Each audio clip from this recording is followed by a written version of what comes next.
It's hugely important to document all aspects well, use good judgment and reasonable assessment, and follow California law to the dime. Hello, property management brainstormers. It's Bob Preston here, your host, and welcome to 5 Minute Friday.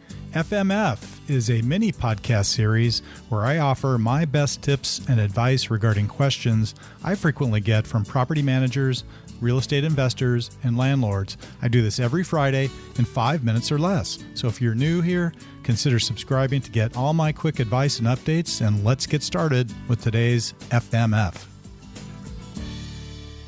I did a previous 5 Minute Friday episode on what are allowable security deposit deductions. That was FMF number 3 if you would like to listen to that. Today's FMF is going to expand upon that previous FMF number 3, and today we'll be talking about who facilitates the security deposit disposition process. In short, when we are involved in a rental property as the property management company, we handle this process, not the owner, identifying items to be repaired and charged to the tenant, and the process for the documentation for refunding the tenant's remaining deposit. Now, it's not that we don't want the owner's input into this process. It's just that we're the ones who know best in terms of the California law regarding what is allowable and what is not allowable on security deposit deductions. And oftentimes, an owner's expectations for what should be charged is different than what we can actually charge according to the California law. Also, the security deposit disposition process is one in which great attention to detail must be paid. All aspects need to be documented, and the steps and timeframes need to be followed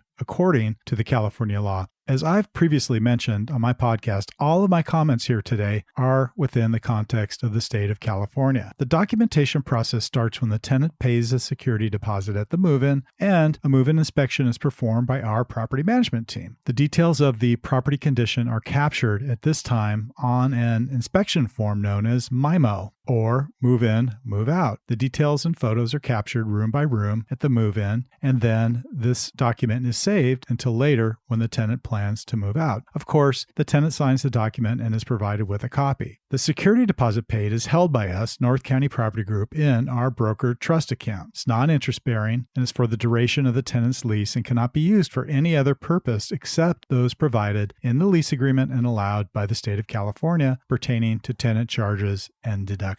Fast forward now to the final month of a tenant's occupancy. They have the right to a pre-move out inspection, which is conducted by our property management team. If the tenant opts in on the pre-move inspection, it can be held no sooner than 14 days before their move out. This is an inspection during which items that may be cause for deductions are pointed out to the tenant, captured on an inspection form, and a copy given to the tenant. This provides for time and opportunity for the tenant to correct these situations before they vacate the home and hopefully avoid respective charges against their security deposit. Once the tenant has fully moved out of the premises and vacated the property, a move-out inspection is conducted by our team. This is the MO part of the MIMO process. Details and photos of the property condition are again captured compared to the move-in inspection, and a determination made as to the differences observed. Any damages that are beyond normal wear and tear can be charged to the tenant's security deposit. Landlords in California then have 21 days to complete any repairs or estimates, collect invoices, estimates, and receipts, itemize all the deductions to be taken, and then send the documentation along with the remaining security deposit funds after those deductions. As you can imagine, the security deposit disposition process, if not documented and handled properly, has the potential to be highly contentious. It's hugely important to document all aspects well, use good judgment and reasonable assessment, and follow California law to the dime.